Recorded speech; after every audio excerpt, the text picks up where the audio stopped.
Allergy, asthma തുടങ്ങി ത്വക്ക് രോഗങ്ങളായ കരപ്പൻ മുതൽ സോറിയാസിസ് എന്നിവയിൽ ഏതെങ്കിലും അസുഖത്താൽ ബുദ്ധിമുട്ടുന്നവരാണോ നിങ്ങളെങ്കിൽ ഡോക്ടർ സ്മിത രഘുനന്ദനന്റെ നേതൃത്വത്തിലുള്ള വിദഗ്ധ ഡോക്ടർമാരുടെ സേവനം മിംസ് ഹോമിയോ ക്ലിനിക് വടക്കാഞ്ചേരി ബ്രാഞ്ചിൽ ലഭ്യമാണ്. Skin and allergy homoeopathic super speciality clinic, Chalippadam road, Vadakkanchery. Phone 8137973856.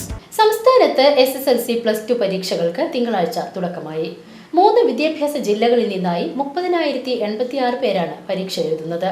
March 3 തുടങ്ങിയ പരീക്ഷ മാർച്ച് 26 സമാപിക്കും. എല്ലാ ദിവസവും രാവിലെ 9:30 മുതൽ ഉച്ചയ്ക്ക് 11:15 വരെയാണ് പരീക്ഷ. മാർച്ച് 3 ആരംഭിച്ച് മാർച്ച് 26 സമാപിക്കും. എല്ലാ ദിവസവും രാവിലെ മാത്രമാണ് പരീക്ഷയുള്ളത്. ചാവക്കാട് വിദ്യാഭ്യാസ ജില്ലയിലാണ് ഏറ്റവും കൂടുതൽ വിദ്യാർത്ഥികൾ പരീക്ഷ എഴുതുന്നത്. +2 പരീക്ഷ 3 തുടങ്ങി 19 അവസാനിക്കും. +2 പരീക്ഷയിൽ റെഗുലർ വിദ്യാർത്ഥികളും പ്രൈവറ്റ് വിദ്യാർത്ഥികളുമടക്കം 34,504 പേരാണ് പരീക്ഷ എഴുതുന്നത്. ഉച്ചയ്ക്ക് 1:30 +2 പരീക്ഷ. വടക്കാഞ്ചേരി ഗവൺമെന്റ് ഗേൾസ് ഹൈസ്കൂളിൽ 211 വിദ്യാർത്ഥിനികളും വടക്കാഞ്ചേരി ഗവൺമെന്റ് ബോയ്സ് ഹൈസ്കൂളിൽ 171 വിദ്യാർത്ഥികളും ഇത്തവണ SSLC പരീക്ഷ എഴുതുന്നുണ്ട്. VCV news, Vadakkanchery.